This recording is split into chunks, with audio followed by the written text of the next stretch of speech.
Hello ಎಲ್ಲರಿಗೂ ನಮಸ್ಕಾರ. ನನ್ನ ಕಾಲ್ಪನಿಕ ಕಥಾಲೋಕ ಯೂಟ್ಯೂಬ್ ಚಾನಲ್ಗೆ ಸ್ವಾಗತ.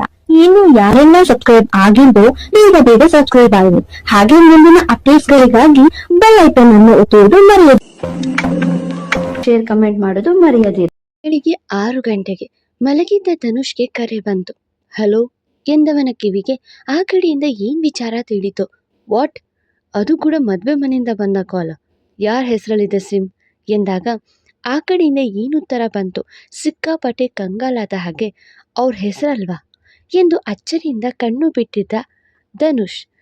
ಹೌದು ಧನು, ಸಿಮ್ ಅವ್ರ ಹೆಸರಲ್ಲೇ ಇರೋದು ಎಂದವನ ಮಾತು ಕೇಳಿ ಅದೇಗ್ ಸಾಧ್ಯ?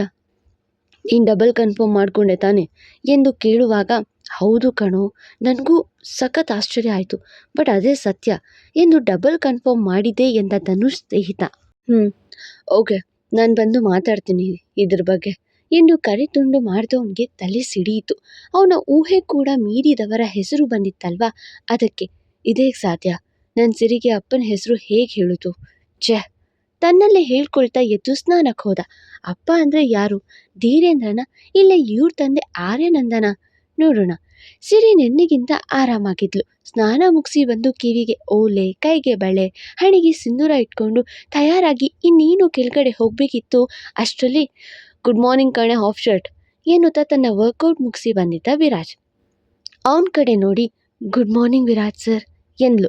ತಕ್ಷಣ ಅವಳ ಬಳಿ ಬಂದು ಇವಾಗ ಹೇಗಿದೆಯಾ ಬಂಗಾರಿ? ತೀರಾ ಮೃದುವಾಗಿ ಕೇಳಿದ. ಆರಾಮಾಗಿದ್ದೀನಿ ಸರ್ ಎಂದಳು. ನಿನ್ನೆಗಿಂತ ಅವಳ ಮುಖ ಇಂದು ಬೆಟರ್ ಆಗಿ ಕಾಣ್ತಿತ್ತು. ಇನ್ನೊಂದು ಗ್ಲಾಸ್ ಕಷಾಯ ಕುಡಿತ್ಯಾ? ಮಾಡ್ಕೊಂಡು ಬರಲಾ? ಇನ್ನೂ ಸ್ವಲ್ಪ ರಿಲೀಫ್ ಸಿಗ್ಬೋದೇನೋ ಎಂದ. ಬೇಡ ಸರ್, ಈಗ ಅದರ ಅವಶ್ಯಕತೆ ಇಲ್ಲ ಎಂದ್ಲು. ತಕ್ಷಣ ಅವಳ ನಡು ಬೆಳೆಸಿ ಡವ್ ಮಾಡಬೇಡವೆ, ಬೇಕು ಅಂದರೆ ಕಕ್ಕು, ನಾನು ಹೋಗಿ ಮಾಡ್ಕೊಂಡು ಬರ್ತೀನಿ. ಅದೇನು ಬ್ರಹ್ಮವಿದ್ಯೆ ಅಲ್ಲ, ಡಜನ್ ಗಟ್ಟಲೆ ಟೈಮ್ ಹಿಡಿಯುತ್ತೆ ಅನ್ನೋಕ್ಕೆ.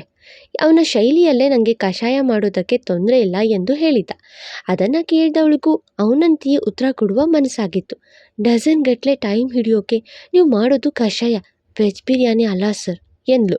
ಓ, ವೆಜ್ ಬಿರಿಯಾನಿಗೇನು ಲೀಟರ್ ಗಟ್ಟಲೆ ಬೆವರು, ಗಂಟೆಗಟ್ಟಲೆ ಟೈಮ್ ಬೇಕೇನೆ ಮಾಡೋಕ್ಕೆ ಎನ್ನುತ್ತಾ ಅವಳ ಬರಿದಾದ ನಡುವು ಚಿವುಟಿದ.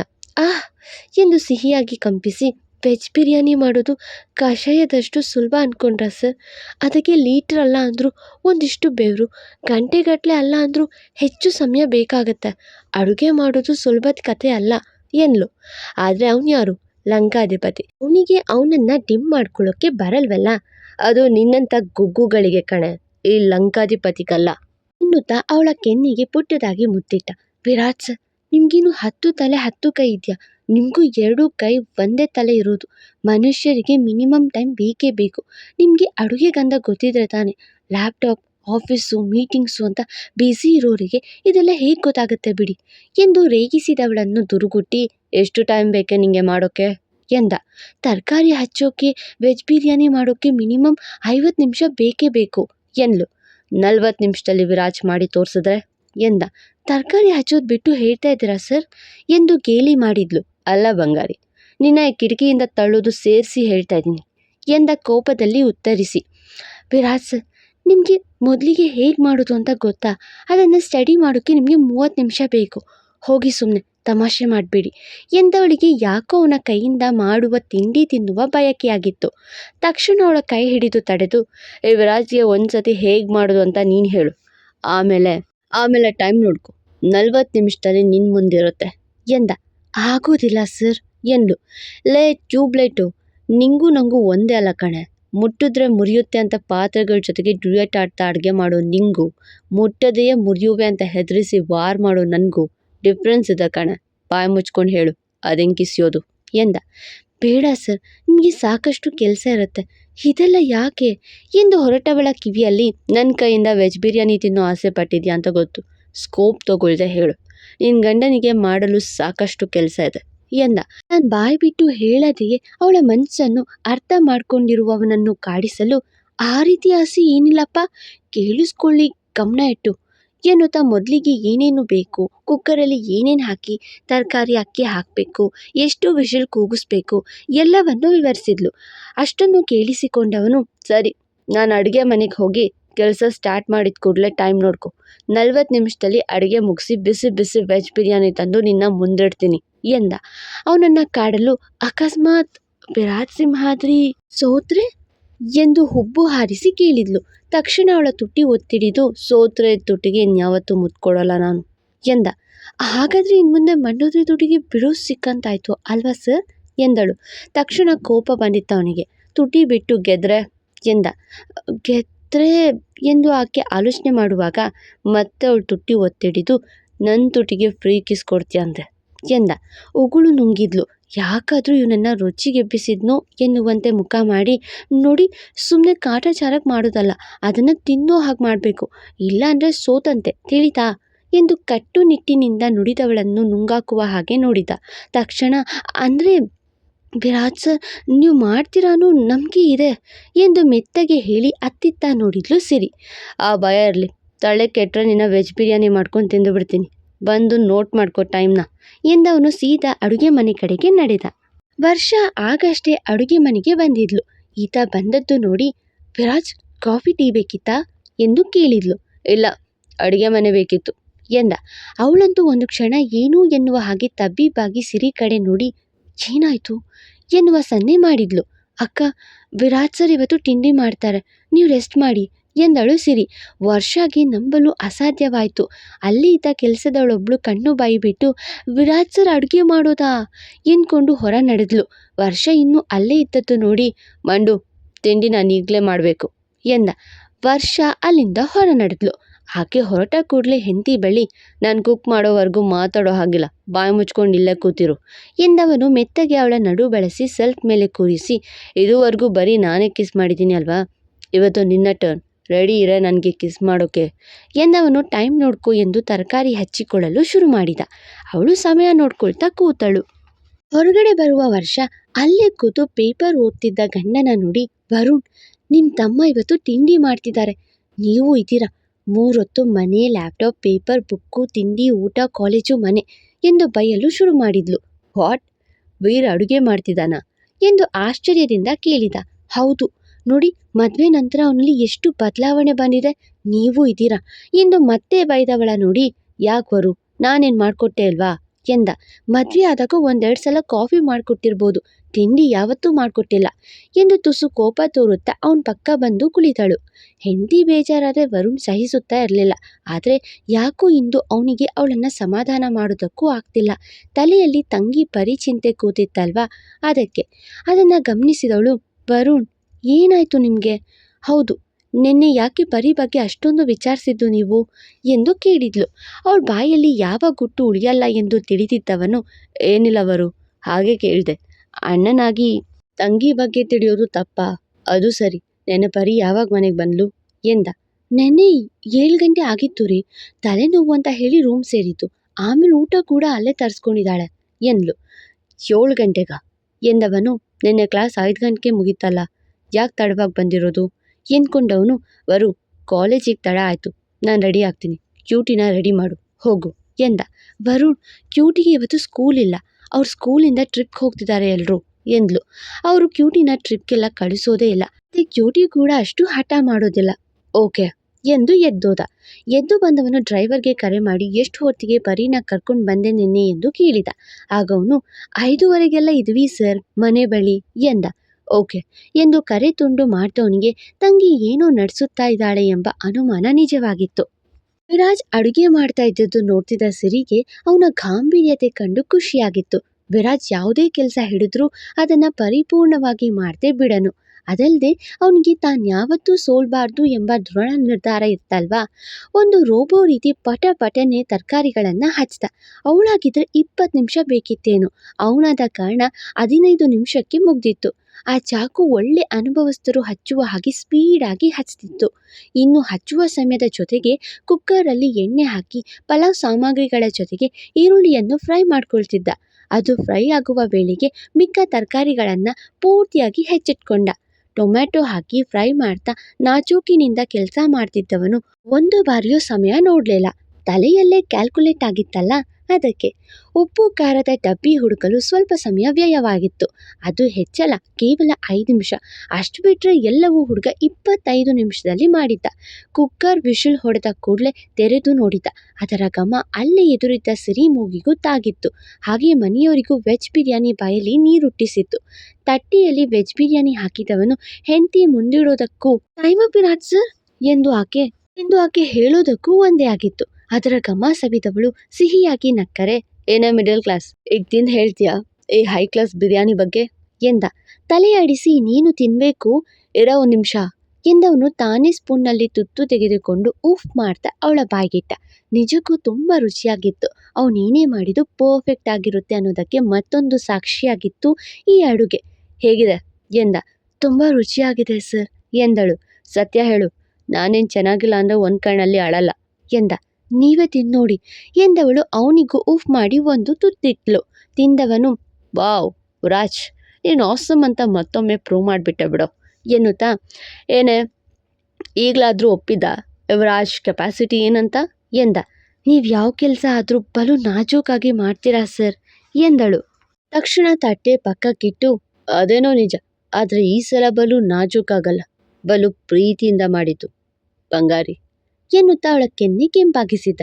ಯಾಕೋ ಇವತ್ತು ನಿಮ್ಮ ಕೈಯಿಂದ ಮಾಡಿರೋ ತಿಂಡಿ ತಿನ್ನಬೇಕು ಅನ್ನಿಸ್ತು ಸರ್, ಅದಕ್ಕೆ ಟೈಮ್ ವೇಸ್ಟ್ ಮಾಡಿಸ್ಬಿಟ್ಟೆ ಎಂದು ಮುಗ್ಧ ನೋಟ ಅವನ ಕಡೆ ನೀಡಿದ್ಲು.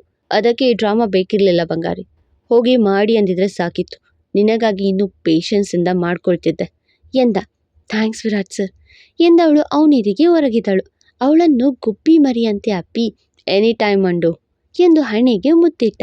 ಪುಟಾಣಿ ಕ್ಯೂಟಿಗೂ ಬಿರಿಯಾನಿ ಗಮ್ಮತ್ತಾಗಿ ಅಡುಗೆ ಮನೆ ಬಳಿ ಓಡಿ ಬರುತ್ತಾ, ಸ್ಕೂಬಿ ಇವತ್ತು ಚಿಕ್ಕು ಕುಕ್ ಮಾಡ್ತಾ ಇದ್ದಾರೆ ಎನ್ನುತ್ತಾ ನಾಯಿನೂ ಹಿಂದಿಕ್ಕಿಕೊಂಡು ಬಂದಿದ್ಲು. ಯಾವಾಗ ನಾಯಿ ವಿರಾಜ್ ಕಾಲು ನೆಕ್ಕಲು ಶುರು ಮಾಡ್ತೋ ಆಗಲೇ ಸಿರಿನ ಬಿಟ್ಟು, ಪಿಲ್ಲ ಪಿಶಾಚಿ, ಇದು ಕಿಚನ್, ಚಿಕನ್ ಅಂಗಡಿ ಅಲ್ಲ, ಕರ್ಕೊಂಡು ಹೋಗು ನಿನ್ನ ಬಾಲಾನ ಎಂದು ಗದರಿದ. ಅವಳಿಗೆ ಅವನ ಕೋಪತಾಪ ಯಾವ ಮಟ್ಟಕ್ಕೂ ಬೇಜಾರು ತರಿಸಲ್ಲ. ಯಾವಾಗಲೂ ಚಿಕ್ಕಪ್ಪ ಕಚ್ಚಾಡೋದು ಗೊತ್ತಿದ್ದ ವಿಚಾರ. ಚಿಕ್ಕು, ಸ್ಕೂಬಿ ಈಸ್ ಹಂಗ್ರಿ, ಅದಕ್ಕೆ ಕಿಚನ್ ತನಕ ಬಂದಿದೆ ಎನ್ನುತ್ತಾ ನಾಯಿ ಮರಿನ ಸವರುತ್ತಾ, ಅಲ್ವಾ ಸ್ಕೂಬಿ ಎಂದರೆ ಅದು ಹೌದೆನ್ನುವ ಹಾಗೆ ಬೌ ಬೌ ಎಂದಿತ್ತು. ಹೌದಾ, ನಾನೇನು ಪೆಡಿಗ್ರಿ ಕುಕ್ ಮಾಡಿಲ್ಲ, ನನ್ನ ಹೆಂಡತಿಗಾಗಿ ಪಲಾವ್ ಕುಕ್ ಮಾಡಿದ್ದೇನೆ, ಕರ್ಕೊಂಡು ಹೋಗು ಈ ನಿನ್ನ ದೋಸ್ತ್ನ ಎಂದು ಗದರಿದ. ಅವಳು ಸಪ್ಪೆ ಮರಿಯಲ್ಲಿ ಹೋಗೋದು ನೋಡಿದ ಸಿರಿ, ವಿರಾಟ್ ಸರ್ ಪಾಪ, ಅವಳು ಮಕ್ಕಳ ಜೊತೆಗೆ ಹೀಗ ಮಾತಾಡ್ತಾರೆ, ನೀವು ಕುಕ್ ಮಾಡಿದ್ದೀರಾ ಅಂತ ಆಸೆಯಿಂದ ಬಂದಿದ್ಲು. ನಾಯಿಗೂ ಮಗುವಿಗೂ ದೊಡ್ಡೋರಿಗೂ ಯಾರಿಗೂ ವ್ಯತ್ಯಾಸ ಇಲ್ಲ ನಿಮಗೆ ಎಂದವಳು ಕ್ಯೂಟಿನ ತನ್ನ ತೋಳಲ್ಲಿ ಹೊತ್ತು ತಂದು, ಆ ಮಾಡು ಪುಟ್ಟ, ನೀನು ಚಿಕ್ಕು ಮಾಡಿರೋದು ಹೇಗಿದೆ ಹೇಳು ಎಂದು ತಿನ್ನಿಸಲು ಬಂದರೆ, ಬೇಡ ನನಗೆ ಎಂದಳು. ಅವಳಿಗೂ ಬೇಜಾರಾಗಿತ್ತು. ಒಂದು ತುತ್ತು ತಿನ್ನು ಪುಟ್ಟ ಎಂದು ಮತ್ತೆ ಸಿರಿ ತಿನ್ನಿಸಲು ನೋಡಿದರೆ, ಬೇಡ ಚಿಕ್ಕಿ ಎಂದಳು. ಸಿರಿ ಎಷ್ಟೇ ತಿನ್ನಿಸಲು ನೋಡಿದ್ರೂ ಯಾವಾಗ ಅವಳು ಬೇಡ ಅಂದ್ಲೋ ಆಗ ಸಿರಿಗೆ ವಿರಾಜ್ ಮೇಲೆ ಕೋಪ ಬಂದಿತ್ತು. ನೋಡಿದ್ರ ವಿರಾಜ್ ಸರ್, ಆ ಮಗು ಒಂದು ತುತ್ತು ತಿನ್ನಲ್ಲ ಅಂತಿದ್ದಾಳೆ, ಎಲ್ಲ ನಿಮ್ಮ ಮಾತಿಂದ. ಒಂದು ಅಡುಗೆ ಮಾಡಿದ್ರೆ ಅದನ್ನು ಪ್ರೀತಿಯಿಂದ ಬಡಿಸ್ಬೇಕು, ಆಗಲೇ ಮಾಡಿದ ಅಡುಗೆಗೆ ಫಲ ಸಿಗೋದು.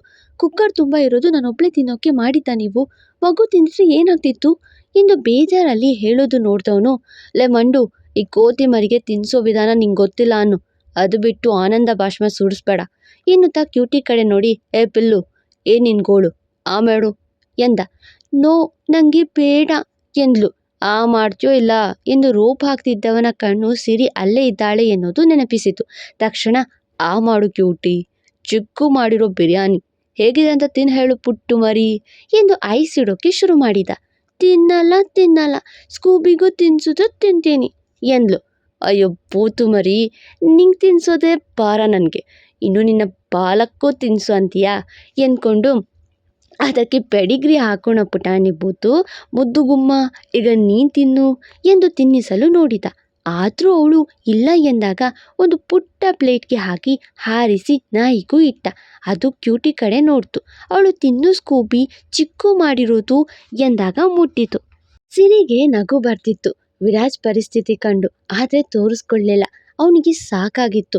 ಹೆಂಡತಿನ ಮೆಚ್ಚೋಕೆ ಅಡುಗೆ ಮಾಡಿದ್ದಲ್ದೆ ಈ ಪಿಲ್ಲ ಪಿಶಾಚಿ ಅವಳ ಜೊತೆಗೆ ಅವಳ ಬಾಲಕ್ಕೂ ತಿನ್ಸೋಕೆ. ಈಗ ತಿನ್ನಮ್ಮ ಮುದ್ದು ಕಾಗೆ ಬಂಗಾರ ಎಂದ. ಕಾಗೆ ಬಂಗಾರನ, ನಾನು ಮುದ್ದು ಬಂಗಾರ ಎಂದಳು. ಅದೇ ಬಂಗಾರ ಎಂದವನು ತುರ್ತಿಟ್ಟ. ತಿನ್ನುತ್ತಾ ಕ್ಯೂಟಿಗೆ ಕೆಮ್ಮು ಬಂದಾಗ ತಕ್ಷಣ ನೀರು ತಂದು ಕುಡಿಸಿ ತಲೆ ಮೇಲೆ ಮೆಲ್ಲಗೆ ತಟ್ಟುತ್ತಾ, ಮೇಲ್ ನೋಡು ಪಿಶಾಚಿ, ನಿನ್ನ ಪುಟ್ ಡೆವಿಲ್ ಗೆಟಪ್ ಹೆಂಗಿದೆ ಅಂತ ಎಂದು ತರಲೆ ಮಾಡ್ದ.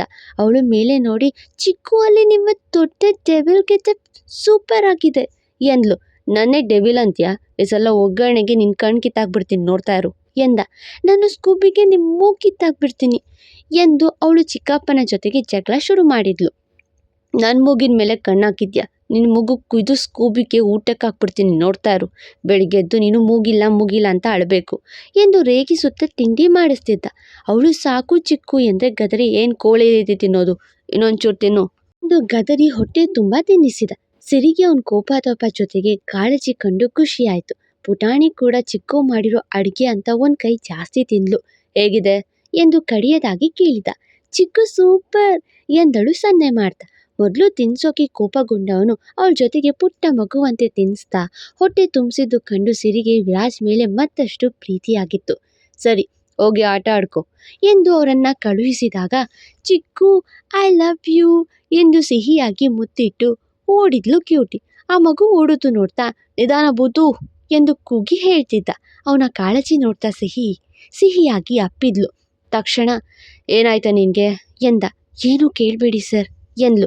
ತಕ್ಷಣ ಅವಳ ಕಡೆ ನೋಡಿ, ಹಾಗೆಲ್ಲ ನೀವು ಹೇಳೋ ಹಾಗಿಲ್ಲ ಮಂಡೋದ್ರಿ, ಕೊಡೋದು ಕೊಟ್ಟು ಮಾತುಳಿಸ್ಕೋಬೇಕು ಎಂದ.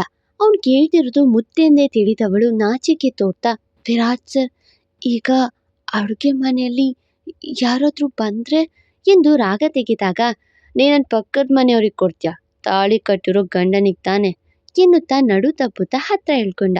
ಮಂಡು, ಆಫೀಸಿಗೆ ಲೇಟ್ ಆಗ್ತದೆ, ಸ್ವಲ್ಪ ಬೇಗ ಎಂದ. ಅಷ್ಟು ಪ್ರೀತಿಯಿಂದ ಮಾಡೋ ಗಂಡ ಸಿಕ್ಕರೆ ಒಂದು ಮುತ್ತು ಕೊಡೋದು ಕಷ್ಟ ಅನ್ಸುತ್ತಾ ಎಂದಿತ್ತು ಅವಳ ಮನಸ್ಸು. ತಕ್ಷಣ ಅವನ ತುಟಿ ಬಳಿ ಸಮೀಪಿಸಿ ಮುತ್ತಿಡಬೇಕು ಸರಿ ಎನ್ನುತ್ತಾ ಬಂದ್ಬಿಟ್ಟಿದ್ಲು ಗಿರಿಜಾ. ನೇರವಾಗಿ ಅಡುಗೆ ಮನೆಗೆ ನುಗ್ಗಿದವಳನ್ನ ಕಂಡು ವಿರಾಜ್ಗೆ ಕೋಪ ಬಂದಿತ್ತು. ಅವನಷ್ಟು ಪ್ರೀತಿಯಿಂದ ಅಡುಗೆ ಮಾಡಿದ್ದಕ್ಕೆ ಕಲ್ಲಾಕಿದ ಹಾಗೆ ಮುಖ ಮಾಡಿ, ಮಂಡೋದ್ರಿ, ನಾನು ಆಫೀಸಿಗೆ ರೆಡಿ ಆಗ್ತೀನಿ ಎಂದು ಹೊರಟ್ಬಿಟ್ಟ. ಸಿರಿಗೆ ಬೇಜಾರಾಯಿತು. ಅಷ್ಟು ಪ್ರೀತಿಯಿಂದ ಅಡುಗೆ ಮಾಡಿದವನಿಗೆ ತಾನೊಂದು ಮುತ್ತು ಕೊಟ್ಟಿದ್ರೆ ಚೆನ್ನಾಗಿರ್ತಿತ್ತು ಅನ್ನಿಸ್ತು. ಅವನು ಹೋದ ಕೂಡಲೇ ಸಿರಿ ಬಳಿ ಬರುವ ಗಿರಿಜಾ, ಏನು ಮಾಡ್ತಿದ್ಯಾ? ನನ್ನ ಮಗನನ್ನು ನೀನು ವಶ ಮಾಡ್ಕೊಳ್ತಾ ಇದ್ಯಾ ಎಂದು ಗುಡುಗಿದ್ಲು. ಅಮ್ಮ, ಏನಾಯಿತು ಎಂದು ಸಿರಿ ಸಮಾಧಾನದಿಂದ ಕೇಳಲು, ನನ್ನ ಮಗನನ್ನು ನಿನ್ನ ಸುಳ್ಳು ಪ್ರೀತಿಯಲ್ಲೇ ಮುಳುಗಿಸಿ ಏನು ಮಾಡಬೇಕು ಅಂದ್ಕೊಂಡಿದ್ಯಾ? ಅವನನ್ನು ಕೈಗೊಂಬೆ ಮಾಡ್ಕೊಳ್ತಾ ಇದ್ಯಾ? ನಿನ್ನ ಆಸೆ ಈಡೇರೋಕ್ಕೆ ಬಿಡಲ್ಲ ಈ ಗಿರಿಜಾ ಎಂದ್ಲು. ಯಾಕೋ ಗಿರಿಜೆಗೆ ಸಿಕ್ಕಾಪಟ್ಟೆ ಕೋಪ ಬಂದಿತ್ತು. ಅವಳು ವಿರಾಜ್ ಸಿರಿ ಜೊತೆಗೆ ಪ್ರೀತಿಯಿಂದ ವರ್ತಿಸೋದು ಹೊರಗಡೆಯಿಂದಲೇ ನೋಡ್ತಿದ್ಲು. ಅಮ್ಮ, ಹೀಗೇನಾಯಿತು ವಿರಾಜ್ ಸರ್ ಅವರು ಎಂದು ಆಕೆ ಹೇಳುವಾಗ, ಮುಚ್ಚು ಬಾಯಿ, ಅವನನ್ನು ನಿನ್ನ ಕೈಗೊಂಬೆ ಹಾಕೋಕ್ಕೆ ಬಿಡಲ್ಲ ನಾನು ಯಾವತ್ತೂ ಬಿಡಲ್ಲ. ನೋಡ್ತಾ ಇರು, ನಿನ್ನ ಯಾವ ನಾಟಕ ಇಲ್ಲಿ ನಡೆಯೋಕ್ಕೆ ಬಿಡಲ್ಲ ನಾನು. ನಿನ್ನ ಮೋಸದ ಪ್ರೀತಿಯಲ್ಲಿ ವಿರಾಜ್ ಬೀಳೋದಕ್ಕೆ ಬಿಡಲ್ಲ ನಾನು. ನೀನು ಹೇಳ್ದಂತೆ ಕುಣಿಯುವ ಹಾಗೆ ಮಾಡಿ ಅವನನ್ನು ಹುಚ್ಚ ಮಾಡಬೇಕು ಅಂತಿದ್ಯಾ ಅಲ್ವಾ? ಅದಕ್ಕೆ ಈ ಗಿರಿಜಾ ಬಿಡೋದಿಲ್ಲ ಎಂದು ಎಚ್ಚರಿಕೆ ನೀಡಿ ಹೋದಳು ಗಿರಿಜಾ. ಅವಳು ಹೋಗೋದು ನೋಡ್ತಾ ತಬ್ಬಿಬಾದ ಸಿರಿ, ಅಮ್ಮ ಯಾಕೆ ಈ ರೀತಿ ಮಾತಾಡ್ತಾರೆ? ನಾನು ಯಾಕೆ ವಿರಾಜ್ ಸರ್ಗೆ ಮೋಸ ಮಾಡ್ತೀನಿ? ಇವ್ರ ಸಮಸ್ಯೆ ಆದರೂ ಏನು? ಇದ್ರ ಬಗ್ಗೆ ಯಾರ ಹತ್ರ ಹೇಳೋದು ಎಂದು ತಲೆ ಕೆಡಿಸಿಕೊಂಡವಳಿಗೆ ಅಜ್ಜಿ ನೆನಪಾಯಿತು. ಅಜ್ಜಿ ಕೂಡ ಇವರನ್ನು ದ್ವೇಷ ಮಾಡ್ತಾರೆ, ವಿರಾಜ್ ಸರ್ ಕೂಡ ಇವರನ್ನು ದ್ವೇಷ ಮಾಡ್ತಾರೆ, ಆದರೆ ಇವರು ನನ್ನ ದ್ವೇಷ ಮಾಡ್ತಾರೆ. ಯಾಕೆ? ನಾನು ವಿರಾಜ್ ಸರ್ ಚೆನ್ನಾಗಿದ್ದರೆ ಇವ್ರಿಗೆ ಯಾಕೆ ಕಷ್ಟ? ಇವರು ವಿರಾಜ್ ಸರ್ ಮೇಲೆ ಇಟ್ಟಿರೋದು ಪ್ರೀತಿನ ದ್ವೇಷನ? ಸಿರಿ, ಮೊದಲು ಇವ್ರ ಸಮಸ್ಯೆ ಏನು ಅಂತ ತಿಳ್ಕೊ, ಆಗ ಈ ಮನೆಗೆ ಮೆಟ್ಟಿರೋ ಸಮಸ್ಯೆ ತನ್ನಷ್ಟಕ್ಕೆ ಸರಿ ಹೋಗುತ್ತೆ. ಮೊದಲು ಇವರು ಹೇಗೆ ಅಪ್ಪಾಜಿನ ಮದುವೆ ಆದರು ಅಂತ ತಿಳ್ಕೊಬೇಕು. ಅದನ್ನು ಅಜ್ಜಿ ಹತ್ರ ಮಾತ್ರ ಕೇಳೋಕ್ಕೆ ಸಾಧ್ಯ. ಅಜ್ಜಿ ಬಳಿ ಎಲ್ಲ ಕೇಳಬೇಕು ನಾನು, ಇಲ್ಲ ಅಂದರೆ ಅಮ್ಮ ಏನು ಮಾಡ್ತಾರೋ ಗೊತ್ತಿಲ್ಲ ಎಂದ್ಕೊಂಡ್ಳು. ಮುಂದೆ ಗಿರಿಜಾ ಸಮಸ್ಯೆ ಆದರೂ ಏನು ಅಂತ ಹೇಳೋ ಟೈಮ್ ಬರ್ತಿದೆ. ಅದಕ್ಕೂ ಮುಂಚೆ ಗಿರಿಜಾ ಹೇಗೆ ಧೀರೇಂದ್ರ ಅವರ ಕೈ ಹಿಡಿದ್ಲು ಅಂತ ತಿಳಿಯೋ ಸಮಯ ಸಮೀಪಿಸಿದೆ. ಮುಂದಿನ ಸಂಚಿಕೆಯಲ್ಲಿ, ವಿರಾಜ್ ಸರ್, ನನಗೇನೂ ಆಗಿಲ್ಲ, ಇಲ್ಲಿಗೆ ಯಾಕೆ ಎಂದವಳ ಕೈ ಹಿಡಿದು, ಅದು ನಾನು ನೀನು ಆರೋಗ್ಯವಾಗಿದ್ದೀವ ಅಂತ ವಿಚಾರಿಸೋಕೆ ಎಂದ. ಅಂದರೆ ಎಂದವಳ ಮುಖ ನೋಡಿ, ಚೋಟಾರಾವನ್ಗೆ ಈಗ ಟ್ರೈ ಮಾಡ್ಬೋದಾ ಅಂತ ಕೇಳೋಕೆ. ಪಾರ ಸುಮ್ಮನೆ, ಜಾತ್ಕಾನೆ ಬೇಕಿ ಹುಡುಗೆ ಎಂದವನು ಆಸ್ಪತ್ರೆಗೆ ಕರ್ಕೊಂಡು ಬಂದಿದ್ದ. ಅದಕ್ಕೆಲ್ಲ ಡಾಕ್ಟರ್ ತನಕ ಯಾಕೆ ಸರ್ ಎಂದಾಗ, ನನಗೆ ನನ್ನ ಮೇಲೆ ಡೌಟ್, ಅದಕ್ಕೆ ಬಾಯಿ ಮುಚ್ಕೊಂಡು ಬಾ ಎಂದು ಗಡಿಬಿಡಿಯಲ್ಲಿ ಬಾಯಿಗೆ ಬಂದಿದ್ದು ನುಡಿದು ಕರ್ಕೊಂಡು ಬಂದಿದ್ದ. ಹಾಗಾದರೆ ವಿರಾಜ್ ಎಲ್ಲಿ ಕರ್ಕೊಂಡು ಬಂದಿದ್ದ? ಗಿರಿಜಾಗೆ ಸಿರಿನ್ ಕಂಡ್ರೆ ಯಾಕಾಗಲ್ಲ? ಹಾಗಾದರೆ ಗಿರಿಜಾ ಹೇಗೆ ಈ ಮನೆಗೆ ಪ್ರವೇಶ ಮಾಡಿದ್ಲು? ಅಜ್ಜಿ ಯಾಕೆ ಇವರನ್ನು ದ್ವೇಷ ಮಾಡ್ತಾರೆ? ಪ್ರತಿಯೊಂದಕ್ಕೂ ಉತ್ತರ ಕೊಡುವಂಥ ಸಮಯ ಸಮೀಪಿಸಿದೆ. ಮತ್ತೆ ಸಿಗುವ. Thank you. ಫಾಲೋ ಮಾಡಿ ಕಾಲ್ಪನಿಕ ಕಥಾಲೋಕ. ಮತ್ತೆ ಸಿಗುವ.